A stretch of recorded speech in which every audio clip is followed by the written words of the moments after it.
वाहिगुरु जी का खालसा वाहिगुरु जी की फतेह। गुरु दर ते हाजर गुरु सवारे खालसा जी, आप जी वडभागे हो जो 8वें पातशाह बाला प्रीतम सतगुरु जिस डिठै सब दुख जाए, इन्हां अजमतां वडियाइयां दे मालिक गुरु हरकृष्ण साहब महाराज जी दे पवित्र चरण छोह प्राप्त इतिहासिक स्थान गुरुद्वारा बंगला साहब जी की यात्रा करदियां जुगो जुग अटल छतर चवर तखत दे मालिक धन धन धन श्री गुरु ग्रंथ साहिब पातशाह महाराज जी दे हजूर मनुखा जीवन दीयां घड़ियां नूं सफला कर रहे हो। हुण समा है गुरु दरबार के निजम अनुसार गुरु इतिहास की चल रही लड़ीवार कथा का अपनिया मन बिरतियां इकागर करो,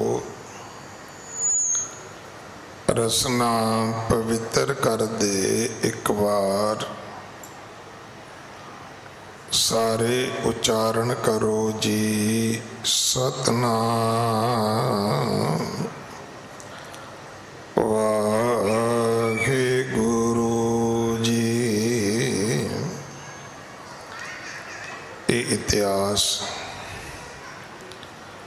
पहले पातशाह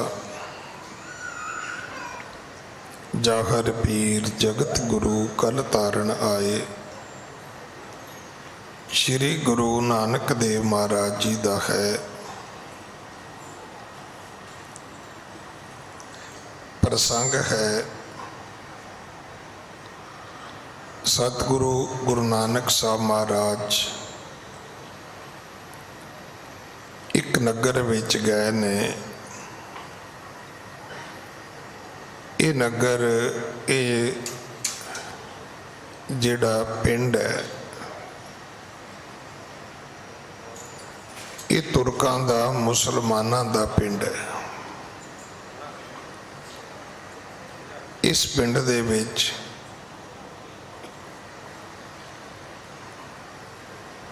एक पखंडी मंदकर्मी बंदा रहिंदा सी, पर उन्हें दुनिया नूं भुलेखा पाया सी कि मैं कोई फकीर हाँ।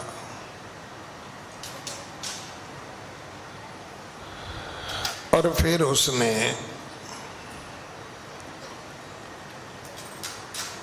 एक भेख बना लिया।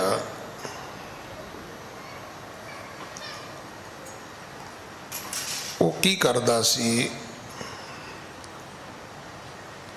लोकां नूं वरगलाउण वास्ते सूहे कपड़े पाउंदा सी, जिवें कोई सुहागन धी पाउंदी, बच्ची पाउंदी, कोई भैन पाउंदी है। हालांकि ये सिख मर्यादा दे विच कुछ नहीं हैगा, कोई विआह दे कपड़े वखरे नहीं हैगे, पर ये समाज दे विच जरूर है।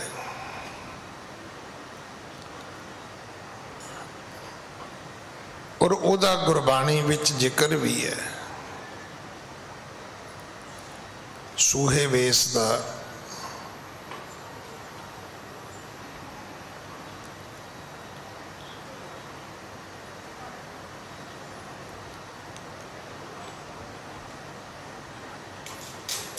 ਵੱਖ-ਵੱਖ ਧਰਮਾਂ ਦੇ ਵਿੱਚ, ਕੌਮਾਂ ਕਬੀਲਿਆਂ ਦੇ ਵਿੱਚ ਵਿਆਹ ਸ਼ਾਦੀ, ਮੈਰਿਜ, ਨਿਕਾਹ ਕਰਨ ਦੇ ਵੱਖਰੇ ਵੱਖਰੇ ਜਿੱਥੇ ਤਰੀਕੇ ਨੇ, ਉੱਥੇ ਇਹ ਚੀਜ਼ਾਂ ਦੀ ਵੀ ਭਿੰਨਤਾ ਹੈ। ਕ੍ਰਿਸ਼ਨਾ 'ਚ ਤੁਸੀਂ ਵੇਖਦੇ ਹੋ ਅਮੂਮਨ ਉਹ ਕਰੀਮ ਕਲਰ ਦੇ ਕੱਪੜੇ ਪਾਉਂਦੇ ਨੇ। ਸਾਡੇ ਵਿੱਚ ਚਿੱਟੇ ਕਰੀਮ ਕਿਸੇ ਮਰੇ ਦੇ ਭੋਗ ਤੇ ਪਾ ਕੇ ਜਾਇਆ ਜਾਂਦਾ ਹੈ। ਕੋਈ ਇਸਤਰੀ ਰੰਗ ਬਰੰਗੇ ਕੱਪੜੇ ਪਾ ਕੇ ਆਵੇ ਤੇ ਸ਼ਹਿਰਾਂ 'ਚ ਤੇ ਹੁਣ ਨਹੀਂ ਕੋਈ ਬੋਲਦਾ, ਪਿੰਡਾਂ 'ਚ ਅੱਜ ਵੀ ਲੋਕ ਕਹਿੰਦੇ ਨੇ ਇਹਨੂੰ ਕੁਚੱਜੀ ਨੂੰ ਇੰਨਾ ਹੀ ਨਹੀਂ ਪਤਾ, ਆਈ ਮਰੇ ਦੇ ਭੋਗ ਤੇ ਹੈ ਤੇ ਆਈ ਸੱਜ ਸਵਰ ਕੇ ਹੈ। ਉਹ ਜਿਹੜਾ ਪਖੰਡੀ ਫਕੀਰ ਸੀ ਉਹ ਸੂਹੇ ਕੱਪੜੇ ਪਾਉਂਦਾ ਸੀ। ਹੁਣ ਉਹਨੇ ਆਪਣਾ ਨਾਂ ਵੀ ਰੱਖ ਲਿਆ, ਕਹਿਣ ਲੱਗਾ ਜੀ ਮੇਰਾ ਨਾਂ ਹੈ ਸ਼ੌ ਸੁਹਾਗਣ। ਸ਼ੌ ਕਹਿੰਦੇ ਨੇ ਪਤੀ ਨੂੰ।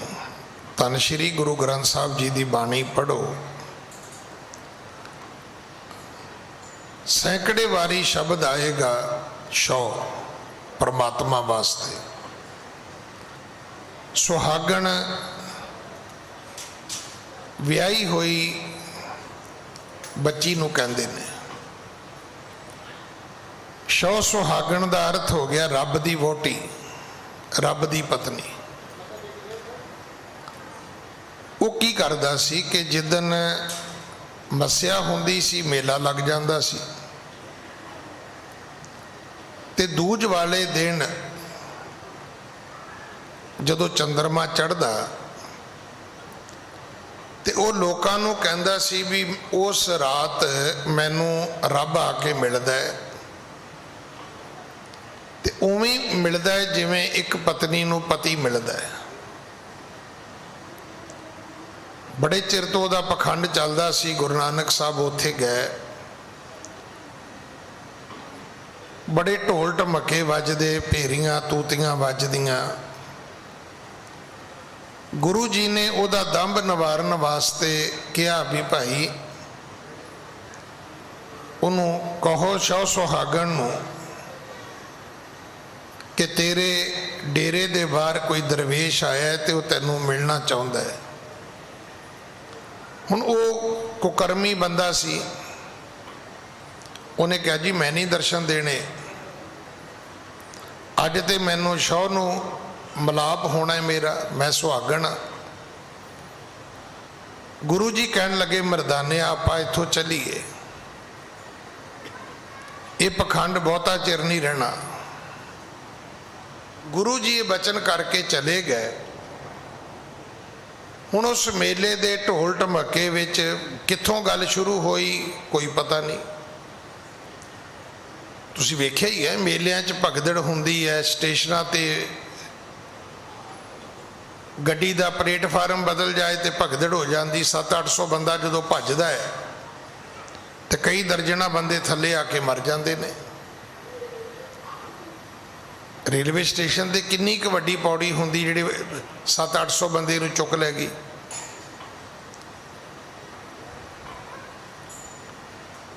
ਉਹ ਜਿਹੜੀ ਭਗਦੜ ਸੀ ਉਹ ਲੜਾਈ ਵਿੱਚ ਬਦਲ ਗਈ, ਲੜਾਈ ਜਿਹੜੀ ਸੀ ਉਹ ਲੁੱਟ ਵਿੱਚ ਬਦਲ ਗਈ। ਤੇ ਮੈਂ ਆਪ ਜੀ ਨੂੰ ਬੇਨਤੀ ਕਰਾਂ, ਸਤਿਗੁਰੂ ਦੀ ਬਾਣੀ ਕਹਿੰਦੀ ਹੈ ਕਿ ਸਤ ਸੰਗਤ ਤੋਂ ਵੱਡਾ ਕੋਈ ਸਵਰਗ ਨਹੀਂ ਹੈ। ਭਗਤ ਜੀ ਕਹਿੰਦੇ ਨੇ ਮੈਂ ਨਹੀਂ ਵੇਖਿਆ ਖਾਈ ਕੋਟ ਨਾ ਪਰਲਪ ਗਾਰਾ, ਨਹੀਂ ਜਾਨੋ ਬੈਕੁੰਠ ਦਵਾਰਾ। ਕਹਿੰਦੇ ਮੈਂ ਨਹੀਂ ਵੇਖਿਆ ਉਹ ਖਾਈ ਕਿੱਥੇ ਪੁੱਟੀ ਹੋਈ ਹੈ ਸਵਰਗ ਦੇ ਆਲੇ ਦੁਆਲੇ। ਨਾ ਕਹਿੰਦੇ ਮੈਂ ਕਿਲਾ ਵੇਖਿਆ, ਨਾ ਹੀ ਮੈਨੂੰ ਇਹ ਪਤਾ ਵੀ ਉਹ ਕਿਹੜੇ ਚੂਨੇ ਦੀ ਉੱਥੇ ਚਨਾਈ ਹੋਈ ਹੈ ਉਸ ਕਿਲੇ ਦੀ।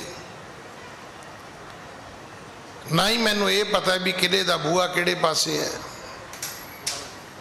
सारी दुनिया ही कही जाती स्वर्गवासी स्वर्गवासी स्वर्गवासी, भी ਉਹਦੀ कोई मॉडल है, ਉਹਦੀ कोई ड्राइंग, ਉਹਦਾ कोई बिल्डिंग का कोई स्ट्रक्चर हैगा धरती ते? कहते कोई नहीं हैगा। खाई कोट ना परल पगारा, न जानो बैकुंठ द्वारा। फिर भगत जी कहते ने कहो कमीर अब कहिए काहे। कबीर फिर जे कहना होवे भी स्वर्ग किथे है, कोई है स्वर्ग? भगत जी कहते हैगा, साध संगत बैकुंठे आहे। संगत विच आउणा ही स्वर्ग विच आउणा है। देखो इन्नी जिंदगी साडी दुखदाई है नहीं जिन्नी असी बनाई है।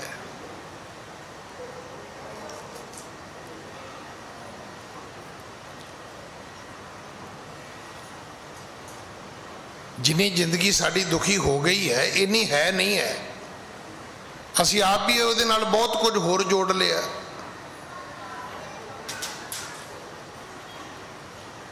आओ इस कथा नाल आपां जुड़िए। भगत जी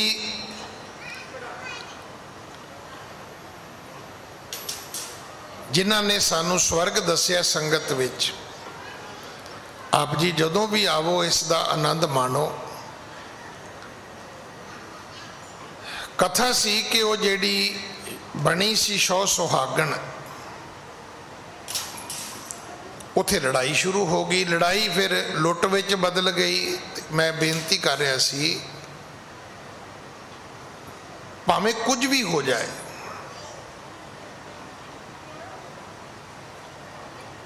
चंगा बंदा लुट नहीं कर सकता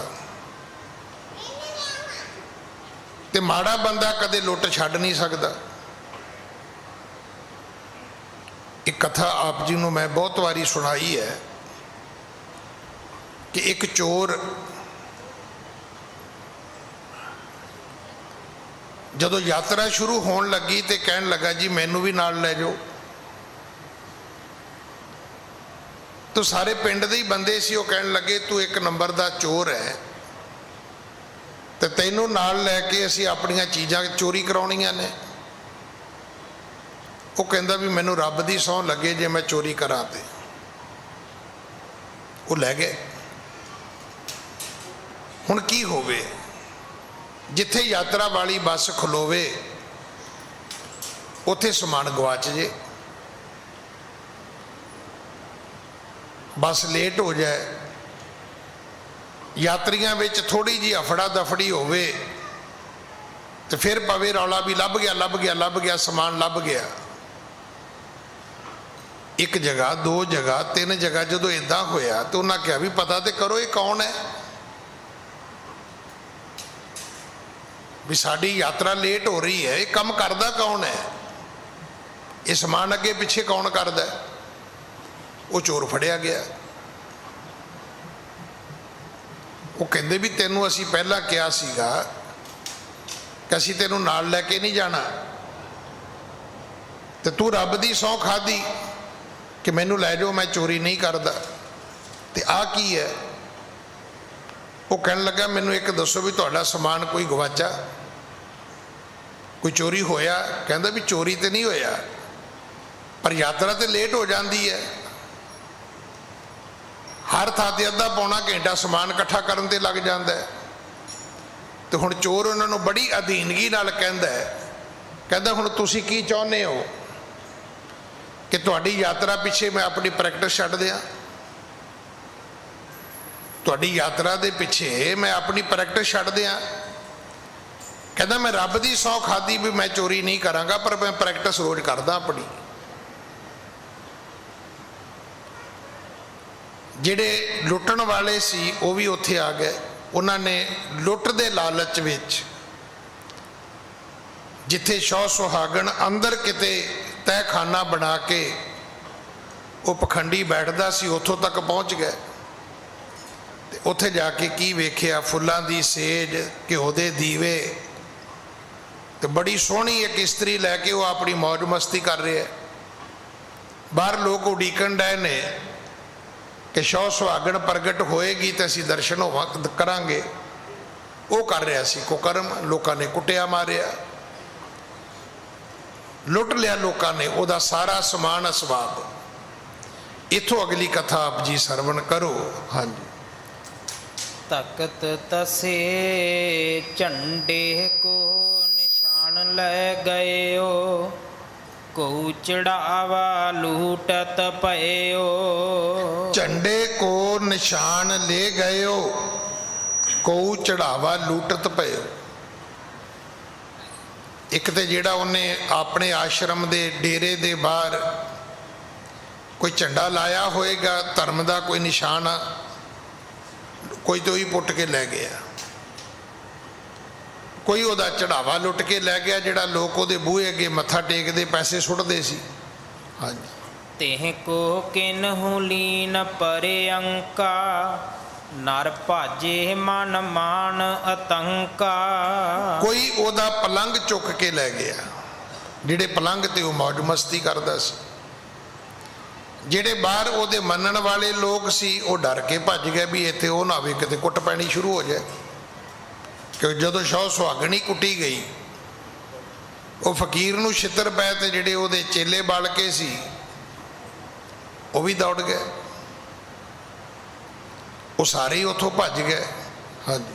भूखन वस्त्रादिक थो जो, तेह छिन सरब खसोटे सो।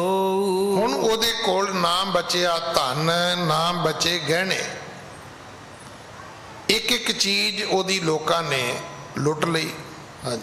कहन लगे एह हुतो पखंडी, नाउ सुहागण है एहो रंडी। कहन लगे ये पखंडी है, वो दुनिया दे लोगों ये पखंडी है। ये कहंदा सी 100 सुहागण, ये 100 सुहागण नहीं, ये ते रंडी है। लोगों ने कहावत बन ली। जिवें डब्बे नाल डब्बा जोड़ीदा है ना, लोग गल नाल गल ते इदां ही जोड़ लैंदे ने। आपां नूं भी ते आदत ही है, हर गल दे नाल एक गल असी जोड़ लैने आ।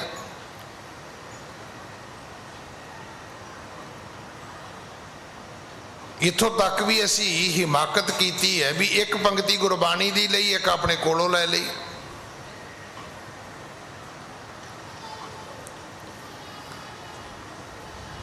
एक पंक्ति गुरबाणी दी लई, दूजी अपने कोलों चुक लई। हुण लोकां ने कहना शुरू कर दिता भी ये सुहागण नहीं, इहदे मंदे कर्म ने, माड़े कर्म ने, ये रंडी वर्गे कर्मा वाला एक माड़ा आदमी है, ये 100 सुहागण नहीं है। हाँ जी। करे कूर को सर्ब समाजा, उगर गयो अब जा को पाजा। जदों संसार दे लोकां ने उदा समाज उखाड़ दिता, उदा पाज भी उगड़ गया। है की है तो एक पड़दा ही है ना।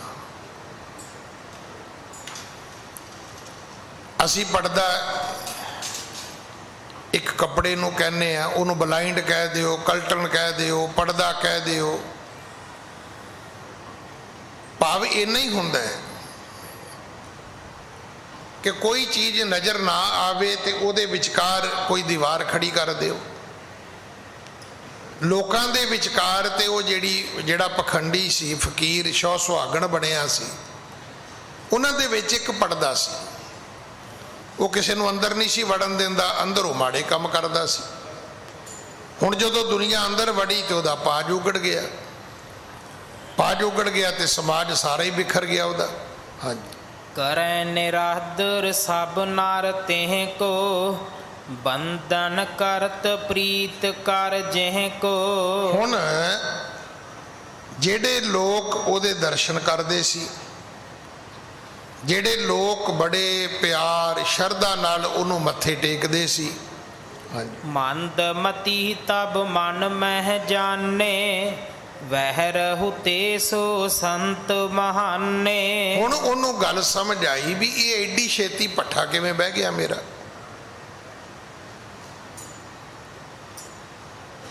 ਕਈ ਸਾਲਾਂ ਤੋਂ ਉਹਦਾ ਪਖੰਡ ਚੱਲਦਾ ਸੀ, ਨਾਲੇ ਮੱਥੇ ਟਿਕਾਉਂਦਾ ਸੀ, ਨਾਲੇ ਪੂਜਾ ਕਰਾਉਂਦਾ ਸੀ, ਨਾਲੇ ਲੋਕਾਂ ਤੋਂ ਮਾਇਆ ਲੈਂਦਾ ਸੀ, ਅੰਦਰ ਬਹਿ ਕੇ ਕੁਕਰਮ ਕਰਦਾ ਸੀ। ਹੁਣ ਉਹਨੂੰ ਚੇਤਾ ਆਇਆ ਵੀ ਐਡਾ ਵੱਡਾ ਮੇਰਾ ਸਾਮਰਾਜ ਇਹ ਇੱਕ ਛਿਣ ਵਿੱਚ ਕਿਵੇਂ ਗਰਕ ਹੋ ਗਿਆ। ਫਿਰ ਉਹਨੂੰ ਯਾਦ ਆਇਆ ਵੀ ਥੋੜਾ ਸਮਾਂ ਪਹਿਲਾਂ ਮੈਨੂੰ ਦਰਬਾਨ ਨੇ ਆ ਕੇ ਕਿਹਾ ਸੀ ਵੀ ਕੋਈ ਦਰਵੇਸ਼ ਆਇਆ, ਤਾਂ ਮੈਂ ਕਿਹਾ ਸੀ ਵੀ ਉਹਨੂੰ ਕਹੋ ਦਰਵੇਸ਼ ਨੂੰ ਅੰਦਰ ਆਉਣ ਦੀ ਇਜਾਜ਼ਤ ਨਹੀਂ ਹੈ। ਅੱਜ ਤੇ ਮੈਨੂੰ ਸੁਹਾਗਣ ਨੂੰ ਸ਼ੌਹ ਮਿਲਣਾ ਹੈ। ਹੁਣ ਉਹਨੂੰ ਸਮਝ ਆ ਗਈ ਕਿ ਮੈਂ ਅਵਗਿਆ ਕੀਤੀ ਹੈ। ਮੈਂ ਕਾਪ ਜੀ ਨੂੰ ਬੇਨਤੀ ਕਰਾਂ, ਜਦੋਂ ਸਾਨੂੰ ਘਾਟੇ ਪੈਂਦੇ ਨੇ, ਜਦੋਂ ਸਾਡੇ ਦੁੱਖ ਠੀਕ ਨਹੀਂ ਹੁੰਦੇ, ਜਦੋਂ ਬਿਮਾਰੀਆਂ ਸਾਡਾ ਖਹਿੜਾ ਨਹੀਂ ਛੱਡਦੀਆਂ, ਪਤਾ ਆਪਾਂ ਗੁਰਦੁਆਰੇ ਜਾ ਕੇ ਅਰਦਾਸ ਕੀ ਕਰਾਉਂਦੇ ਆ? ਜਦੋਂ ਮੈਂ ਬੋਲਾਂਗਾ ਤੁਸੀਂ ਮੇਰੇ ਨਾਲ ਸਹਿਮਤ ਹੋਵੋਗੇ, ਗਿਆਨੀ ਜੀ ਅਰਦਾਸ ਕਰੋ ਸਾਡੇ ਕੋਲੋਂ ਕੋਈ ਭੁੱਲ ਹੋ ਗਈ ਹੈ। ਮਤਲਬ ਚੇਤਾ ਨਹੀਂ ਹੈ ਪਰ ਹੋਈ ਜ਼ਰੂਰ ਹੈ। ਕਦੋਂ ਹੋਈ ਹੈ, ਕੀ ਹੋਈ ਹੈ, ਨਹੀਂ ਪਤਾ।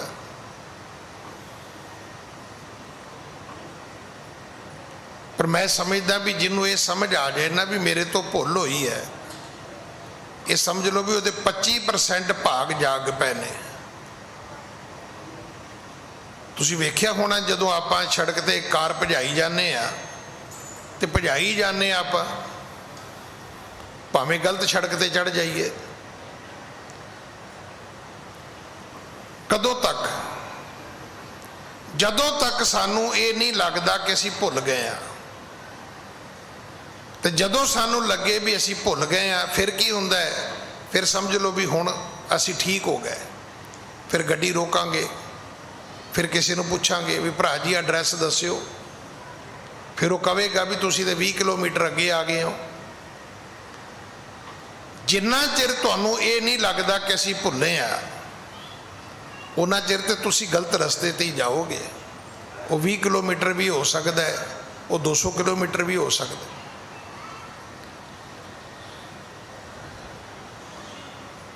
ਜਦੋਂ ਮਹਿਸੂਸ ਕਰੋ, ਕਦੇ ਤੁਹਾਡੇ ਮਨ ਚ ਆਵੇ ਵੀ ਮੈਂ ਵਾਲ ਕੱਟੇ ਹੋਏ ਨੇ, ਮੇਰੀ ਗਲਤੀ ਹੈ। ਮੈਂ ਸ਼ਰਾਬ ਪੀਣਾ, ਮੇਰੀ ਗਲਤੀ ਹੈ। ਮੈਂ ਜੂਆ ਖੇਡਦਾ, ਮੇਰੀ ਗਲਤੀ ਹੈ। ਸਮਝ ਲਓ ਚੰਗੇ ਭਾਗ ਜਾਗਣ ਵਾਲੇ ਨੇ। ਕਿਉਂਕਿ ਜੇ ਆਪਾਂ ਗਲਤੀ ਮੰਨਾਂਗੇ ਨਹੀਂ ਤੇ ਸੁਧਾਰ ਦਾ ਤੇ ਕੋਈ ਮਤਲਬ ਹੀ ਨਹੀਂ ਬਣਦਾ। ਹੁਣ ਕੋਈ ਮੈਨੂੰ ਆ ਕੇ ਕਵੇ ਗਿਆਨੀ ਜੀ ਮਾਫੀ ਮੰਗੋ, ਮੈਂ ਕਹੂੰਗਾ ਮੈਂ ਕੋ ਮਾਫੀ ਮੰਗਾ ਬਈ, ਮੈਂ ਕੋਈ ਚੋਰ ਆ? ਤੇ ਜੇ ਅਗਲਾ ਮੇਰੇ ਕੰਨ 'ਚ ਕਵੇ ਵੀ ਗਿਆਨੀ ਜੀ ਆਹ ਗੱਲ ਹੋਈ ਹੈ, ਤੇ ਮੈਂ ਤਾਂ ਉਦੋਂ ਹੀ ਕਹਾਂਗਾ ਭਰਾਵਾ ਮਾਫ ਕਰ ਮੈਨੂੰ। ਜਿੰਨਾ ਚਿਰ ਗਲਤੀ ਦਾ ਅਹਿਸਾਸ ਨਹੀਂ, ਮਾਫੀ ਲਈ, ਸੁਧਰਨ ਲਈ ਮਤਲਬ ਹੀ ਨਹੀਂ ਬਣਦਾ। ਹੁਣ ਇਹਨੂੰ ਸਮਝ ਆ ਗਈ ਕਿਹੜੀ ਗਲਤੀ ਹੋਈ ਮੇਰੀ ਤੋਂ, ਕਿਹੜੀ ਅਵਗਿਆ ਹੋਈ ਮੇਰੇ ਕੋਲੋਂ, ਕਿ ਬਣਿਆ ਬਣਾਇਆ ਮੇਰਾ ਜਿਹੜਾ, ਇਹਨੂੰ ਪੰਜਾਬੀ 'ਚ ਕਹਿੰਦੇ ਨੇ ਟਗਵੰਜ, ਇਹ ਢਹਿ ਕਿਵੇਂ ਗਿਆ? ਵੇਖੋ ਸੱਚ ਤਾਂ ਕੁਛ ਵੀ ਨਹੀਂ ਸੀ, ਬਦਮਾਸ਼ ਆਦਮੀ ਸੀ, ਮਾੜੇ ਕੰਮ ਕਰਦਾ ਸੀ, ਤੇ ਲੋਕਾਂ ਦੇ ਵਿੱਚ ਉਹਨੇ ਆਪਣੀ ਬੱਲੇ ਬੱਲੇ ਬਣਾਈ ਹੋਈ ਸੀ। ਹੁਣ ਉਹਨੂੰ ਸਮਝ ਆ ਗਈ ਵੀ ਇੱਕ ਦਰਵੇਸ਼ ਆਇਆ ਸੀ ਤੇ ਮੈਂ ਉਹਦੀ ਅਵਗਿਆ ਕੀਤੀ ਹੈ। ਉਹਦੀ ਅਵਗਿਆ ਦਾ ਫਲ ਮੈਨੂੰ ਇਹ ਮਿਲਿਆ ਹੈ ਵੀ ਉਹਦਾ ਤੇ ਗਿਆ ਕੁਝ ਨਹੀਂ ਤੇ ਮੇਰਾ ਰਿਹਾ ਕੁਝ ਨਹੀਂ। ਉਹ ਕਹਿੰਦੇ ਨੇ ਨਾ ਵੀ ਮਰੂਤੀ ਤੇ ਟਰੱਕ ਦੀ ਟੱਕਰ ਹੋ ਜਾਏ ਤੇ ਟਰੱਕ ਦਾ ਜਾਂਦਾ ਕੁਝ ਨਹੀਂ, ਮਰੂਤੀ ਦਾ ਰਹਿੰਦਾ ਕੁਝ ਨਹੀਂ। ਜਦੋਂ ਤੁਸੀਂ ਕਿਸੇ ਰੱਬ ਦੇ ਪਿਆਰੇ 'ਚ ਵੱਜਦੇ ਹੋ ਨਾ, ਇਹ ਚੇਤਾ ਰੱਖਿਓ, ਉਹਦਾ ਜਾਣਾ ਕੁਝ ਨਹੀਂ, ਤੁਹਾਡਾ ਰਹਿਣਾ ਕੁਝ ਨਹੀਂ। ਕਦੇ ਗੁਰਬਾਣੀ ਦੀਆਂ ਪੰਕਤੀਆਂ ਸੁਣਿਓ, ਸੰਤ ਕਾ ਦੋਖੀ ਵਿਗੜ ਰੂਪ ਹੋਏ ਜਾਏ। ਜਦੋਂ ਮਰੂਤੀ ਟਰੱਕ 'ਚ ਵੱਜ ਕੇ ਪਿਛਾਂ ਹਟਦੀ ਹੈ ਨਾ, ਤੇ ਫਿਰ ਉਹਦੀ ਸ਼ਕਲ ਵੇਖਿਓ, ਤੁਸੀਂ ਕਹਿਣਾ ਵੀ ਇਹ ਤੇ ਲੱਗਦੀ ਨਹੀਂ ਵੀ ਮਰੂਤੀ ਹੈ। ਕਹਿੰਦੇ ਤੇ ਬਿਲਕੁਲ ਉਹਨੇ ਚੇਥੀ ਦਿੱਤੀ ਹੈ।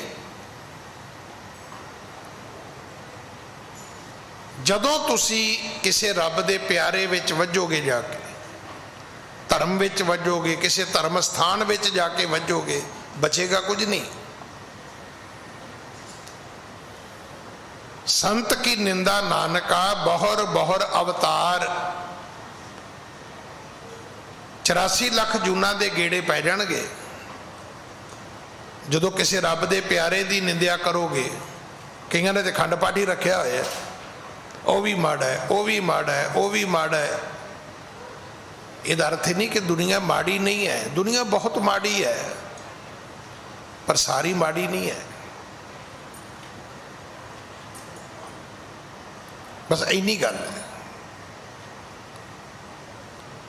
ਹੁਣ ਜਿਵੇਂ ਆਪਾਂ ਕਹਿੰਦੇ ਆ, ਨਹੀਂ ਜੀ ਦੁਨੀਆ ਤੇ ਗਰਕ ਹੀ ਗਈ ਹੈ। ਜਿੱਦਣ ਦੁਨੀਆ ਗਰਕ ਗਈ ਉਦੋਂ ਧਰਤੀ ਵੀ ਗਰਕ ਜਾਏਗੀ। ਅਜੇ ਵੀ ਧਰਤੀ ਤੇ ਸਾਧੂ ਹੈਗੇ ਨੇ, ਬੜੇ ਬੜੇ ਜੀਵਨ ਵਾਲੇ, ਬੜੀ ਬੜੀ ਕਮਾਈ ਵਾਲੇ, ਬੜੇ ਬੜੇ ਸੱਤ ਵਾਲੇ, ਬੜੇ ਬੜੇ ਧਰਮੀ ਲੋਕ ਬੈਠੇ ਨੇ ਧਰਤੀ ਤੇ।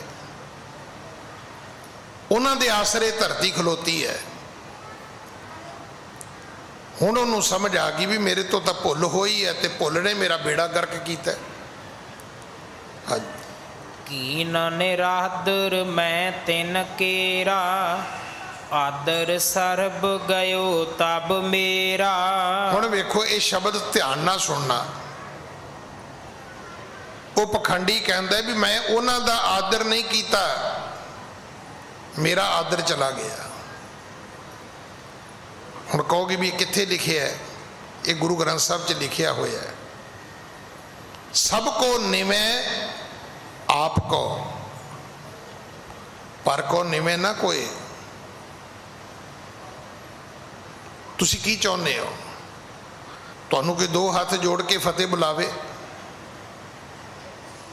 ਤਾਂ ਫਿਰ ਇਦਾਂ ਤਾਂ ਨਹੀਂ ਹੋ ਸਕਦਾ ਵੀ ਇੱਥੇ ਲੱਕ ਤੇ ਹੱਥ ਰੱਖ ਕੇ ਕਹੋ ਫਤਿਹ ਬੁਲਾਓ ਏ। ਤੁਸੀਂ ਦੋ ਹੱਥ ਜੋੜ ਕੇ ਫਤਿਹ ਬੁਲਾਓਗੇ, ਅਗਲਾ ਵੀ ਦੋ ਹੱਥ ਜੋੜ ਕੇ ਫਤਿਹ ਬੁਲਾਏਗਾ।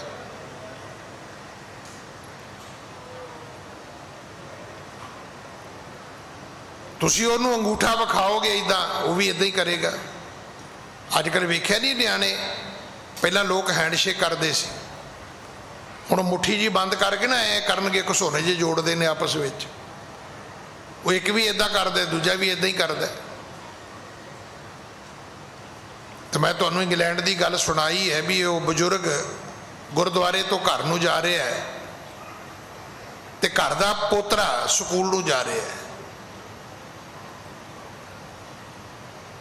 ਹੁਣ ਬੱਚੇ ਨੇ ਕੀ ਕਿਹਾ?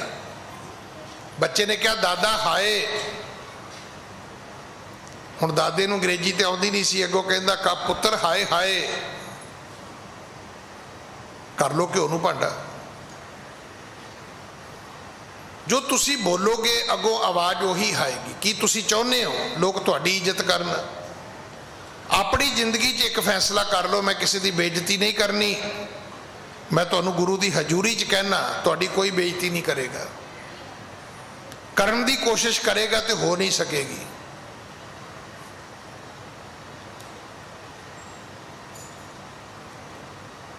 ਪਰ ਜੇ ਆਪਾਂ ਹਰ ਇੱਕ ਦੀ ਬੇਇੱਜ਼ਤੀ ਕੀਤੀ ਹੈ, ਆਪਾਂ ਹਰ ਇੱਕ ਦੇ ਅੱਗੋਂ ਥਾਲੀ ਰੋਟੀ ਵਾਲੀ ਖਿੱਚੀ ਹੈ, ਜੇ ਆਪਾਂ ਹਰ ਬੰਦੇ ਨੂੰ ਧੱਕੇ ਮਾਰੇ ਨੇ, ਤੇ ਚੇਤਾ ਰੱਖਣਾ ਵੀ ਇਹ ਰਿਟਰਨ ਹੈ, ਵਾਪਸ ਆਉਣੀ ਆਉਣੀ ਹੈ। ਇਧਰੋਂ ਘੁੰਮ ਕੇ ਆ ਜੇ, ਇਧਰੋਂ ਘੁੰਮ ਕੇ ਆ ਜੇ। ਸਤਿਗੁਰੂ ਦੀ ਬਾਣੀ ਦੱਸਦੀ ਹੈ, ਦਿੱਤਾ ਲਈਏ ਆਪਣਾ। ਭਾਈ ਗੁਰਦਾਸ, ਅਣ ਦਿੱਤਾ ਕਿਛ ਹੱਥ ਨਾ ਆਵੇ। ਤੁਸੀਂ ਆਪਣਾ ਦਿੱਤਾ ਲੈਣਾ ਹੈ। ਮੈਂ ਤੇ ਆਪ ਜੀ ਨੂੰ ਬੜੀ ਵਾਰੀ ਗੱਲ ਸੁਣਾਈ, ਛੋਟਾ ਜਿਹਾ ਸੀ ਮੈਂ, ਤੇ ਦੂਜੇ ਪਿੰਡੋਂ ਡਾਕ ਲੈ ਕੇ ਆਉਂਦਾ ਸੀ ਮੇਰੇ ਪਿੰਡ ਦਾ ਇੱਕ ਬੰਦਾ।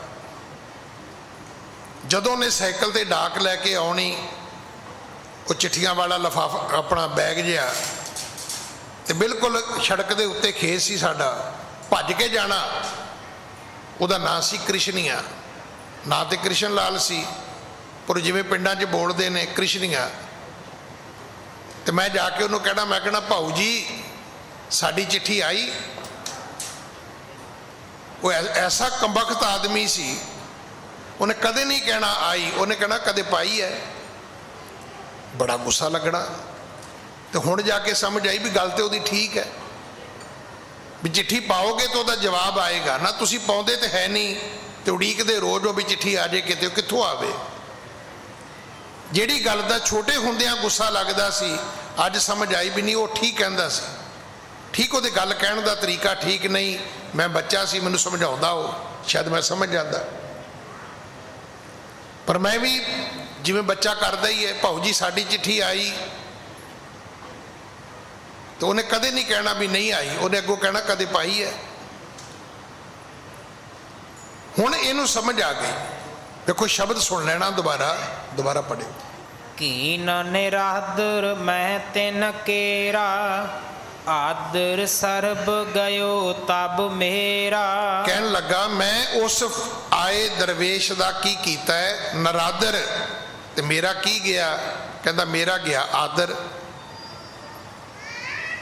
ਗੁਰੂ ਨਾਨਕ ਸਾਹਿਬ ਦਾ ਨਰਾਦਰ ਕਰਨ ਦਾ ਫਲ ਇਹ ਮਿਲਿਆ ਕਿ ਇਸ ਪਖੰਡੀ ਨੂੰ ਸ਼ੌਹ ਸੁਹਾਗਣ ਦੇ ਰੂਪ ਵਿੱਚ ਜੋ ਆਦਰ ਮਿਲਦਾ ਸੀ, ਰਿਸਪੈਕਟ ਮਿਲਦੀ ਸੀ, ਇੱਜ਼ਤ ਮਿਲਦੀ ਸੀ, ਮਾਣ ਮਿਲਦਾ ਸੀ, ਖਤਮ ਹੋ ਗਿਆ। ਇਹ ਦਾਤ ਹੈ ਉਹਦੀ। ਜੇ ਤੁਹਾਨੂੰ ਕੋਈ ਖਲੋ ਕੇ ਫਤਿਹ ਬੁਲਾਉਂਦਾ ਹੈ ਤੇ ਉਹਦੀ ਕਿਰਪਾ ਹੈ। ਜੇ ਤੁਹਾਡੀ ਲੋਕ ਇੱਜ਼ਤ ਕਰਦੇ ਨੇ ਤੇ ਉਹਦੀ ਕਿਰਪਾ ਹੈ।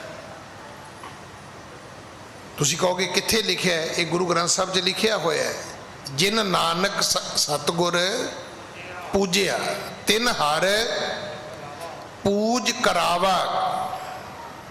ਰੱਬ ਫਿਰ ਲੋਕਾਂ ਨੂੰ ਕਹਿੰਦਾ ਇਹਦੀ ਪੂਜਾ ਕਰੋ, ਇਹ ਮੇਰੀ ਕਰਦਾ ਹੈ। ਰੱਬ ਲੋਕਾਂ ਨੂੰ ਕਹਿੰਦਾ ਹੈ ਵੀ ਮੇਰੀ ਇਹ ਪੂਜਾ ਕਰਦਾ ਹੈ, ਤੁਸੀਂ ਇਹਦੀ ਪੂਜਾ ਕਰੋ। ਤੁਸੀਂ ਨਹੀਂ ਕਰਦੇ, ਰੱਬ ਤੁਹਾਡੇ ਕੋਲੋਂ ਬੰਦੇ ਦੀ ਪੂਜਾ ਕਰਾਉਂਦਾ ਹੈ। ਕਿਹੜੇ ਬੰਦੇ ਦੀ? ਜਿਹੜਾ ਬੰਦਾ ਰੱਬ ਦੀ ਪੂਜਾ ਕਰਦਾ ਹੈ। ਜਿਨ੍ਹਾਂ ਨੇ ਸਤਿਗੁਰੂ ਨੂੰ ਮੱਥਾ ਟੇਕਿਆ ਉਹਨਾਂ ਨੂੰ ਦੁਨੀਆ ਨਮਸਕਾਰਾਂ ਕਰਦੀ ਹੈ। ਤਿੰਨ ਕੋ ਪ੍ਰਜਾ ਪੂਜਣ ਆਈ। ਹਾਂਜੀ। ਲੱਜਤ ਹੋਏ ਫਿਰਤ ਨਗਰ ਮੈਂ, ਕੋ ਨਹਿ ਜਾਵਣ ਦੇ ਨਿਜ ਘਰ ਮੈਂ। ਹੁਣ ਉਹ ਜਿਹੜਾ ਕਦੇ ਜਿਹਦੇ ਡੇਰੇ ਤੇ ਮੇਲੇ ਲੱਗਦੇ ਸੀ, ਅੱਜ ਰੋਟੀ ਮੰਗਣ ਵਾਸਤੇ ਆਤਰ ਹੋਇਆ ਗਲੀਆਂ ਵਿੱਚ ਫਿਰਦਾ ਹੈ। ਲੋਕੀ ਕਹਿੰਦੇ ਨੇ ਖਬਰਦਾਰ ਸਾਡੇ ਘਰ ਰੋਟੀ ਮੰਗਣ ਆਇਆ ਤਾਂ। ਸਤਿਗੁਰੂ ਦੀ ਬਾਣੀ 'ਚ ਲਿਖਿਆ ਹੈ, ਦਰ ਮੰਗਣ ਕਰੋ ਕਿਰਪਾ, ਦਰ ਮੰਗਣ ਭਿਖ ਨਾ ਪਾਏ।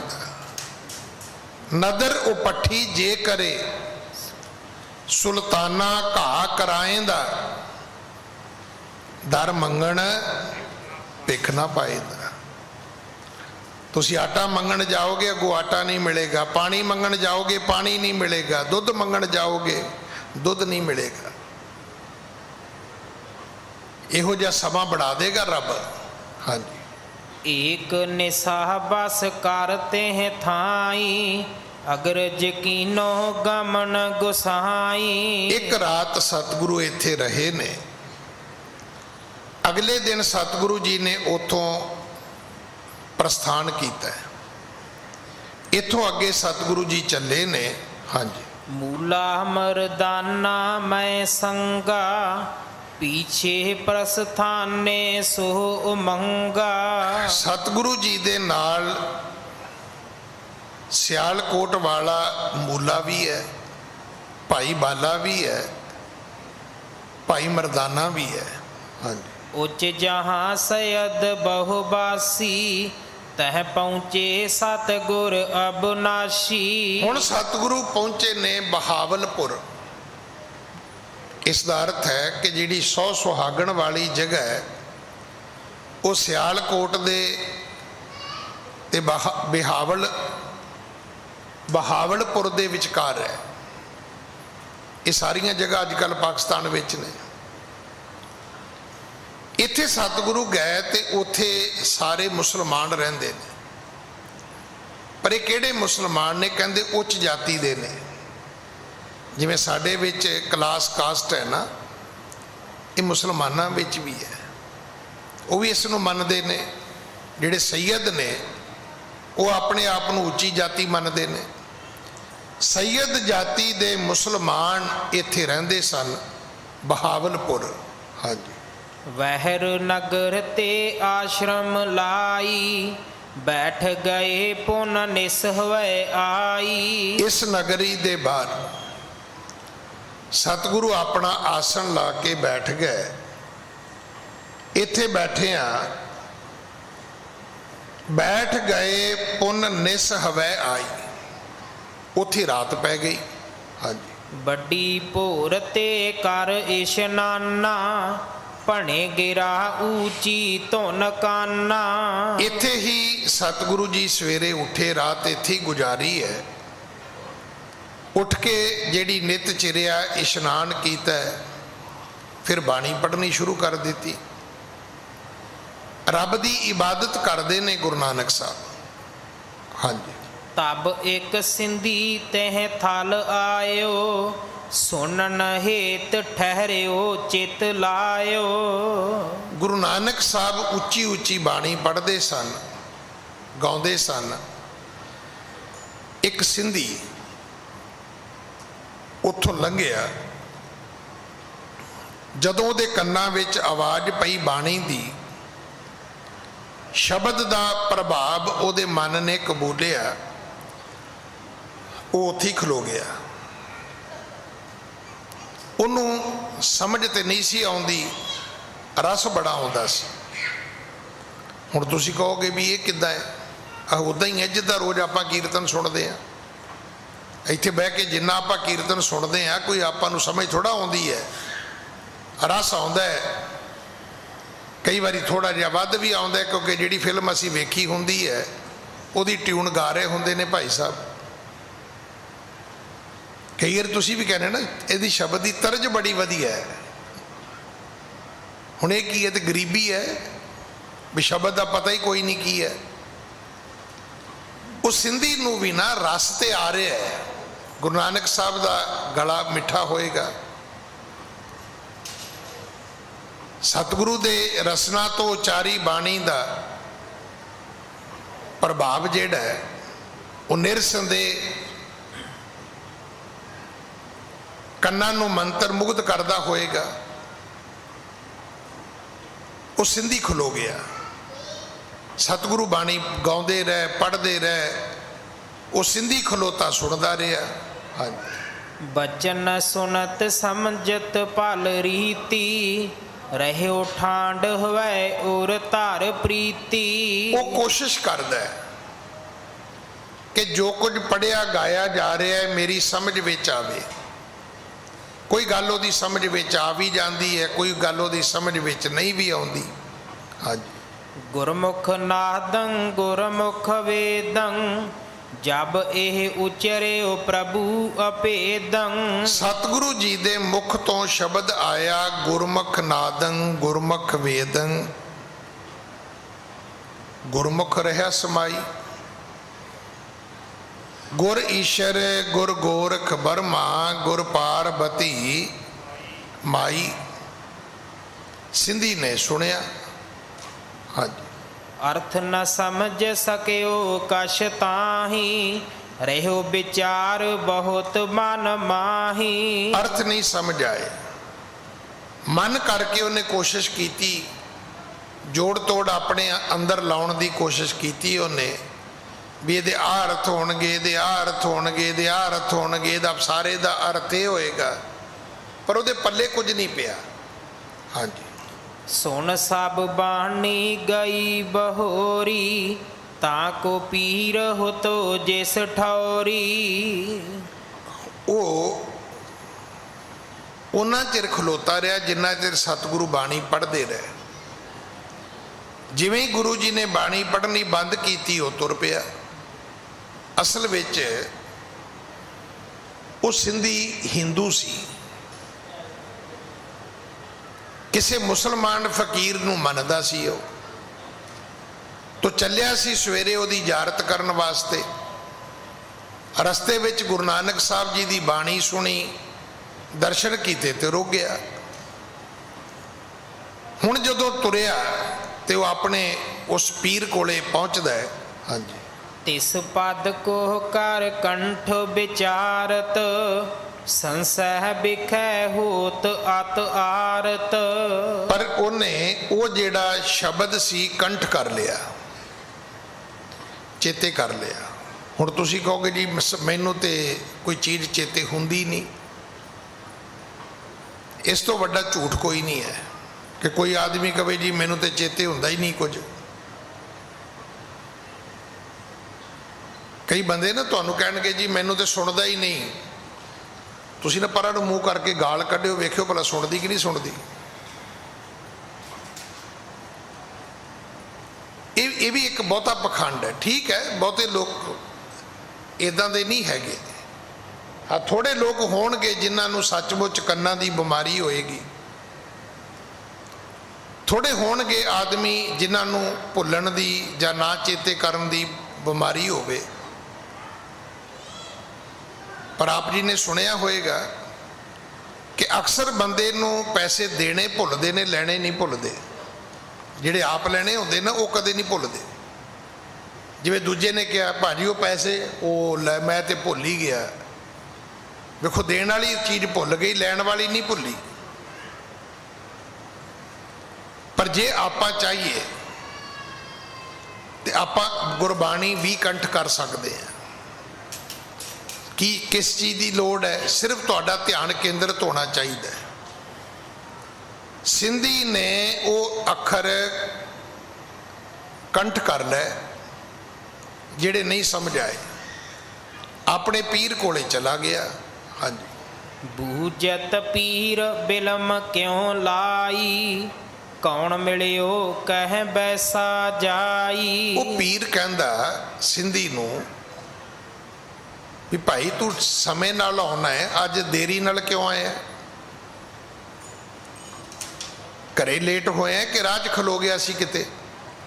ਗੱਲਾਂ ਤੇ ਦੋ ਹੀ ਨੇ। ਜਾਂ ਤੇ ਘਰੋਂ ਲੇਟ ਤੁਰੇ ਹੋ ਜਾਂ ਕਿਤੇ ਰਾਹ 'ਚ ਟਾਈਮ ਤੁਹਾਡਾ ਜਿਹੜਾ ਉਹ ਖਰਚ ਹੋ ਗਿਆ। ਹਾਂਜੀ, ਸਿੰਧੀ ਭਾਖੈ ਤੇਹ ਕੇ ਤੀਰ, ਦੇਖਿਓ ਹਿੰਦੂ ਏਕ ਫਕੀਰ। ਉਹ ਸਿੰਧੀ ਕਹਿਣ ਲੱਗਾ ਜੀ ਮੈਂ ਅੱਜ ਪਹਿਲੀ ਵਾਰੀ ਇੱਕ ਹਿੰਦੂ ਫਕੀਰ ਵੇਖਿਆ। ਭਾਵ ਤੁਸੀਂ ਮੁਸਲਮਾਨ ਪੀਰ ਹੋ, ਜਿਹੜਾ ਰਸਤੇ ਵਿੱਚ ਸੀ ਉਹ ਹਿੰਦੂ ਫਕੀਰ ਸੀ, ਪਰ ਉਹ ਬੜੀ ਬਾਣੀ ਮਿੱਠੀ ਪੜ੍ਹਦਾ ਸੀ। ਉਹਦੀ ਬਾਣੀ ਵਿੱਚ ਬੜਾ ਹੀ ਰਸ ਸੀ।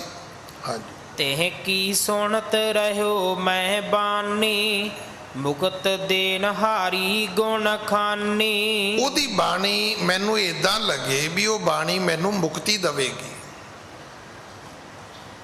ਉਹਦੀ ਬਾਣੀ ਮੇਰੇ ਮਨ ਨੂੰ ਸੀਤਲਤਾ ਦਿੰਦੀ ਸੀ, ਸ਼ਾਂਤੀ ਦਿੰਦੀ ਸੀ। ਇਸ ਕਰਕੇ ਮੈਂ ਉੱਥੋਂ ਤੁਰ ਹੀ ਨਹੀਂ ਸਕਿਆ। ਮੈਂ ਉਹ ਬਾਣੀ ਸੁਣਦਾ ਰਿਹਾ ਕਿਉਂਕਿ ਮੈਨੂੰ ਉਸ ਬਾਣੀ ਵਿੱਚੋਂ ਰਸ ਆਉਂਦਾ ਸੀ। ਹਾਂਜੀ, ਇੱਕ ਪਦ ਕੋ ਨਾ ਮੈਨਾ ਆਇਓ, ਭਲੇ ਵਿਚਾਰਿਓ ਭੇਦ ਨਾ ਪਾਇਓ। ਕਹਿਣ ਲੱਗਾ ਜੀ ਜਿਹੜੀ ਬਾਣੀ ਉਹਨਾਂ ਨੇ ਪੜ੍ਹੀ ਹੈ ਕੁਝ ਤੇ ਮੈਨੂੰ ਸਮਝ ਆ ਗਈ ਹੈ, ਪਰ ਇੱਕ ਪਦ ਐਸਾ ਹੈ ਉਹਦੇ ਵਿੱਚ ਉਹਦਾ ਮੈਨੂੰ ਅਰਥ ਨਹੀਂ ਸਮਝ ਆਇਆ। ਤੇ ਉੱਥੇ ਮੇਰੀ ਗੱਲ ਜਿਹੜੀ ਉਲਝ ਗਈ, ਖਲੋ ਗਈ। ਵੇਖੋ, ਜਿਹੜੇ ਸਿਆਣੇ ਹੁੰਦੇ ਨੇ ਨਾ ਉਹ ਜਿੱਥੇ ਰੁਕ ਜਾਣ ਉੱਥੇ ਹੀ ਰੁਕ ਜਾਂਦੇ ਨੇ। ਤੇ ਸਾਡੇ ਵਰਗੇ ਕਮਲੇ ਕੀ ਕਰਦੇ ਨੇ? ਉਹ ਸਾਰਾ ਗਾਂਹ ਤੱਕ ਚਲੇ ਜਾਣਗੇ, ਉਹ ਛੱਡ ਦੇਣਗੇ।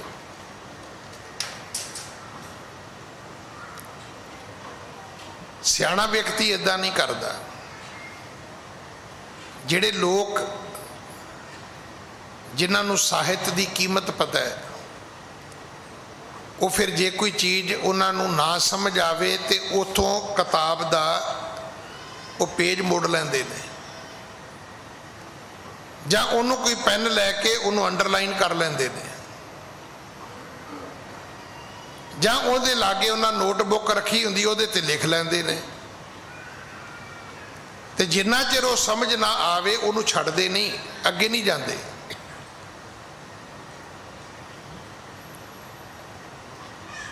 ਉਹ ਕਹਿਣ ਲੱਗਾ ਜੀ ਪੀਰ ਜੀ ਬਾਕੀ ਤਾਂ ਠੀਕ ਹੈ, ਪਰ ਉਹਦੇ ਵਿੱਚ ਕੁਝ ਸ਼ਬਦ ਐਸੇ ਸੀ ਜਿਹੜੇ ਮੈਨੂੰ ਸਮਝ ਨਹੀਂ ਆਏ। ਹਾਂਜੀ।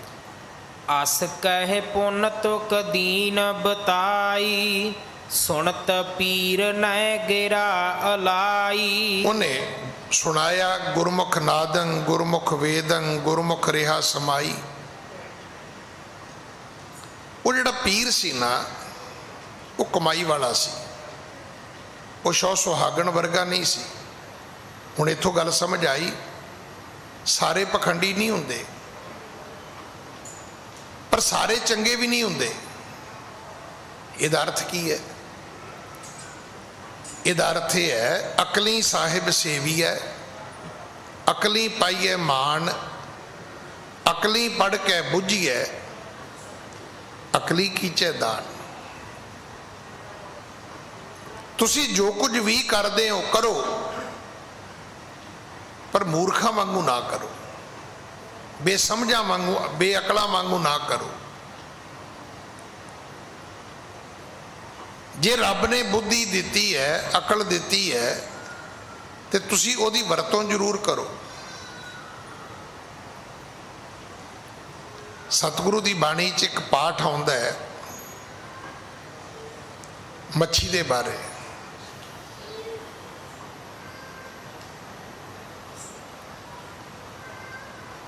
ਕਿ ਉਹਨੇ ਵਸਾ ਕਰ ਲਿਆ, ਵਿਸ਼ਵਾਸ ਕਰ ਲਿਆ, ਕਿਉਂ ਕੀਤੋ ਵੈਸਾ। ਤੇ ਬਾਣੀ ਦਾ ਸ਼ਬਦ ਕਹਿੰਦੇ ਮੱਛੀਏ ਤੂੰ ਇੱਕ ਏਡੀ ਵੱਡੀ ਗਲਤੀ ਕਿਉਂ ਕੀਤੀ।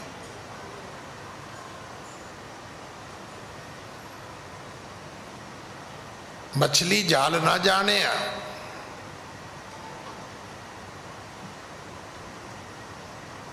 ਉਹਨੂੰ ਨਹੀਂ ਸਮਝ ਆਈ। ਸਰ ਖਾਰਾ ਅਸਗਾ ਅਤ ਸਿਆਣੀ ਸੋਹਣੀ ਕਿਉਂ ਕੀਤੋ ਵੈਸਾ।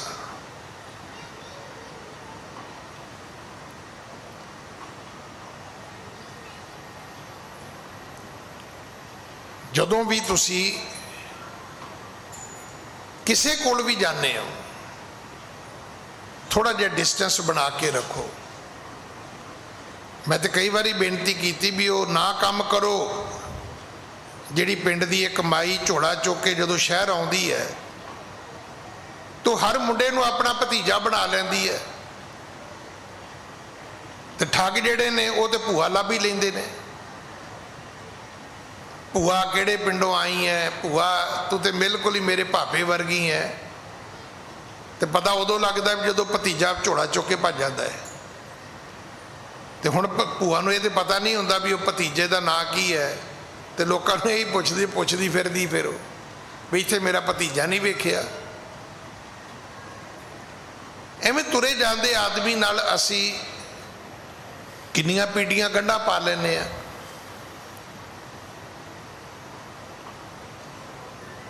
ਸਿਆਣਪ ਇਹ ਕਹਿੰਦੀ ਹੈ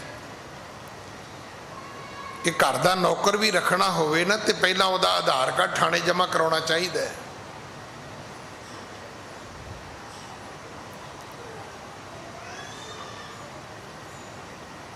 ਉਹ ਜਿਹੜਾ ਪੀਰ ਸੀ ਬੜਾ ਸਿਆਣਾ ਸੀ, ਸੱਚਮੁੱਚ ਰੱਬ ਦਾ ਨਵਾਜਿਆ ਸੀ। ਸਿੰਧੀ ਨੇ ਜਦੋਂ ਉਹਨੂੰ ਉਹ ਬਾਣੀ ਦੀ ਤੁਕ ਸੁਣਾਈ ਜਿਹੜੀ ਉਹਨੇ ਕੰਠ ਕੀਤੀ ਸੀ, ਹੁਣ ਬ੍ਰਹਮ ਗਿਆਨੀ ਕੀ ਗਤ ਬ੍ਰਹਮ ਗਿਆਨੀ ਜਾਣੈ, ਉਹਨੇ ਉੱਥੋਂ ਹੀ ਪਕੜ ਲਿਆ। ਉਹਨੂੰ ਉਸੇ ਵੇਲੇ ਗੱਲ ਸਮਝ ਆ ਗਈ ਵੀ ਇਹ ਕਿਸੇ ਠੀਕ ਕਿਸੇ ਪੁੱਗੇ ਹੋਏ ਨੂੰ ਮਿਲ ਕੇ ਆਇਆ, ਇਹ ਜ਼ਰੂਰ ਕਿਸੇ ਰੱਬ ਦੇ ਬਖਸ਼ੇ ਦੇ ਦਰਸ਼ਨ ਕਰਕੇ ਆਇਆ। ਹੁਣ ਸਾਨੂੰ ਤਾਂ ਨਹੀਂ ਸਮਝ ਆਏਗੀ, ਪਰ ਜਿਹਦੇ ਕੋਲੇ ਨੇਤਰ ਨੇ ਉਹਨੂੰ ਤਾਂ ਆ ਜਾਏਗੀ ਨਾ, ਉਹਨੂੰ ਤਾਂ ਦਿਸ ਜਾਏਗਾ। ਹਾਂਜੀ। ਬਿਨੈ ਕਰੋ ਇੱਕ ਬਾਰ ਲਿਆਵੋ, ਤਿਹ ਕੋ ਦਰਸ਼ਨ ਮੋਹਿ ਕਰਾਵੋ। ਉਹਨੇ ਪੀਰ ਨੇ ਸਾਡੇ ਵਰਗਾ ਹੁੰਦਾ ਮੇਰੇ ਵਰਗਾ ਤੇ ਉਹਨੇ ਕਹਿਣਾ ਸੀ ਕਮਲਾ ਨਾ ਹੋਵੇ ਤੇ ਮੁੜ ਕੇ ਨਾ ਜਾਵੀਂ। ਉਹਨੂੰ ਲੱਗਣਾ ਸੀ ਵੀ ਕਸਟਮਰ ਗਵਾਚ ਜਾਏਗਾ, ਮੇਰੇ ਵਰਗਾ ਹੁੰਦਾ ਤਾਂ ਉਹਨੇ ਕਹਿਣਾ ਸੀ ਇਹ ਤੇ ਗਾਹਕ ਪਟਿਆ ਜਾਏਗਾ ਜੇ ਕੱਲ ਤੋਂ ਫਿਰ ਉੱਥੋਂ ਲੰਘਿਆ ਤੇ ਉਹਨੇ ਕਿਹਾ ਨਹੀਂ। ਉਹਨੇ ਜਵਾਬ ਨਹੀਂ ਦਿੱਤਾ। ਗੁਰਮੁਖ ਨਾਦੰ ਗੁਰਮੁਖ ਵੇਦੰਗ ਦੇ ਅਰਥ ਨਹੀਂ ਕੀਤੇ। ਉਹ ਸਿੰਧੀ ਨੂੰ ਕਹਿਣ ਲੱਗਾ ਵੀ ਮੇਰਾ ਇੱਕ ਕੰਮ ਕਰੇਗਾ। ਕਹਿੰਦਾ ਦੱਸੋ ਪੀਰ ਜੀ। ਕਹਿੰਦਾ ਜਾ ਉਸ ਹਿੰਦੂ ਫਕੀਰ ਨੂੰ ਲੈ ਕੇ ਆ, ਉਹਨੂੰ ਬੁਲਾ ਵੀ ਜੇ ਉਹ ਇੱਥੇ ਮੇਰੇ ਡੇਰੇ ਤੇ ਆ ਜਾਵੇ ਤਾਂ। ਹਾਂਜੀ। ਸੁਣ ਕਹਿ ਸਿੰਧੀ ਗਇਓ ਬਹੋਰੀ, ਨਮੋ ਕਰੀ ਪ੍ਰਭ ਕੋ ਕਰ ਜੋਰੀ। ਉਹ ਸਿੰਧੀ ਜਿਹੜਾ ਸੀ ਫਿਰ ਵਾਪਸ ਗਿਆ। ਉਹਨੇ ਜਾ ਕੇ ਗੁਰੂ ਨਾਨਕ ਸਾਹਿਬ ਦੇ ਚਰਨਾਂ ਤੇ ਮੱਥਾ ਟੇਕਿਆ। ਹਾਂ। ਠਾਂਡੋ ਭਇਓ ਦੀਨ ਮਨ ਹੋਇਓ, ਇਸ ਪ੍ਰਕਾਰ ਕੋ ਬਚਨ ਬਗੋਇਓ। ਮੱਥਾ ਟੇਕ ਕੇ ਖਲੋ ਗਿਆ, ਹੱਥ ਜੋੜੇ ਬੇਨਤੀ ਕੀਤੀ। ਹਾਂਜੀ। ਮੈਂਡਾ ਪੀਰ ਸਦਿੰਦਾ ਤੋਕੋ, ਬਾਤ ਬੁਝਿੰਦਾ ਭੇਜਾ ਮੋਕੋ। ਹੁਣ ਇਹ ਕਦੇ ਕਦੇ ਤੁਸੀਂ ਅੱਜ ਇਸ ਮੀਡੀਆ ਦੇ ਵਿੱਚ ਭਾਸ਼ਾ ਸੁਣਦੇ ਹੋਵੋਗੇ। ਇਹ ਹੁਣ ਉਹਦੀ ਆਪਣੀ ਬੋਲੀ ਹੈ। ਮੈਂਡਾ ਪੀਰ ਸਦੈਂਦਾ ਤੋਕੋ, ਸਦੈਂਦਾ ਸੱਦਦਾ ਹੈ। ਮੈਂਡਾ ਪੀਰ ਮੇਰਾ ਪੀਰ। ਮੈਂਡਾ ਪੀਰ ਸਦੈਂਦਾ ਤੋਕੋ, ਬਾਤ ਬੁਝਿੰਦਾ ਭੇਜਾ ਮੋਕੋ। ਕਹਿੰਦਾ ਉਹ ਤੇਰੇ ਕੋਲੋਂ ਕੋਈ ਗੱਲ ਪੁੱਛਣੀ ਚਾਹੁੰਦਾ ਹੈ। ਬਾਤ ਬੁਝਿੰਦਾ, ਉਹਨੇ ਬੁੱਝਣੀ ਹੈ ਕੋਈ ਗੱਲ, ਭਾਵ ਉਹਨੇ ਤੁਹਾਡੇ ਕੋਲੋਂ ਕੋਈ ਗੱਲ ਸਮਝਣੀ ਹੈ। ਇਹਨੂੰ ਸਿੰਧੀ ਨੂੰ ਲੱਗਾ ਵੀ ਜਿਹੜੇ ਮੈਂ ਗੱਲ ਪੁੱਛੀ ਹੈ ਇਹ ਗੱਲ ਮੇਰਾ ਗੁਰੂ ਵੀ ਪੁੱਛਣਾ ਚਾਹੁੰਦਾ ਹੈ, ਉਹ ਪੀਰ ਵੀ ਪੁੱਛਣਾ ਚਾਹੁੰਦਾ ਹੈ। ਉਹਨੇ ਆਪਣੀ ਬੋਲੀ ਵਿੱਚ ਆ ਕੇ ਬੇਨਤੀ ਕੀਤੀ। ਹਾਂਜੀ। ਵਤ ਕਿੰਨਨ ਮੈਂ ਆਇਓ ਤਾਈ, ਜੁਲ ਦਰਵੇਸ਼ ਪੀਰ ਜਿਹ ਥਾਈ। ਦੇਖੋ ਬੋਲੀ ਕਿੰਨੀ ਪਿਆਰੀ ਹੈ। ਵਤ ਕਿੰਨਣ, ਕਿੰਨਣਾ, ਕਿੰਨਣਾ ਅਰਥ ਹੁੰਦਾ ਹੈ ਪਾਉਣਾ ਜਾਂ ਲੈ ਕੇ ਜਾਣਾ। ਕਹਿਣ ਲੱਗਾ ਜੀ ਮੈਂ ਤੁਹਾਨੂੰ ਲੈਣ ਆਇਆ। ਵਤ ਕਿੰਨਣ ਮੈਂ ਆਇਓ ਧਾਈ, ਧਾਈ ਦਾ ਅਰਥ ਹੈ ਦੌੜ ਕੇ। ਜੁਲ ਦਰਵੇਸ਼ ਪੀਰ ਜੇ ਥਾਈ, ਜੁਲ ਦਰਵੇਸ਼ ਉਹ ਫਕੀਰਾ ਛੇਤੀ ਕਰ ਚੱਲ, ਉੱਥੇ ਚੱਲ ਜਿੱਥੇ ਮੇਰਾ ਪੀਰ ਬੈਠਾ ਹੈ। ਹਾਂਜੀ। ਸੁਣ ਕਹਿ ਗਮਨ ਕੀਨ ਤਿਨ ਸਾਥਾ, ਪਹੁੰਚੇ ਤਹਾਂ ਜਾਏ ਜਗਨਾਥਾ। ਤੇ ਗੁਰੂ ਨਾਨਕ ਸਾਹਿਬ ਨੇ ਵੀ ਬੁੱਝ ਲਿਆ। ਉਹਨਾਂ ਕੋਈ ਆਨੀ ਕਾਨੀ ਸਵਾਲ ਨਹੀਂ ਕੀਤਾ, ਉੱਠ ਕੇ ਤੁਰ ਪਏ। ਸਤਿਗੁਰੂ ਵੀ ਜਾਣ ਗਏ ਕਿ ਉਹ ਵੀ ਰੱਬ ਦਾ ਪਿਆਰਾ ਹੈ ਜਿਹਨੇ ਸਾਨੂੰ ਬੁਲਾਇਆ ਹੈ। ਹਾਂਜੀ। ਲਈ ਦਸਤ ਬੋਸੀ ਉਠ ਪੀਰ, ਲੇਹੋ ਸਲਾਮਾ ਲੇਕ ਫਕੀਰ। ਉਸ ਫਕੀਰ ਨੇ ਕਿਹਾ, ਗੁਰੂ ਨਾਨਕ ਸਾਹਿਬ ਨੂੰ ਕਹਿਣ ਲੱਗਾ ਜੀ ਮੇਰੇ ਕੋਲੋਂ ਸਲਾਮਾ ਲੇਕਮ ਲਵੋ। ਫਿਰ ਉਹਨੇ ਕੀ ਕੀਤਾ? ਉਹਨੇ ਦਸਤਬੋਸ਼ੀ ਕੀਤੀ ਹੈ। ਦਸਤਬੋਸ਼ੀ ਹੁੰਦੀ ਅਗਲੇ ਦਾ ਹੱਥ ਚੁੰਮਣਾ। ਇਹ ਵੀ ਇੱਕ ਰਿਸਪੈਕਟ ਹੈ। ਵੱਖਰੇ ਵੱਖਰੇ ਇਲਾਕਿਆਂ 'ਚ ਨਾ ਵੱਖਰਾ ਵੱਖਰਾ ਢੰਗ।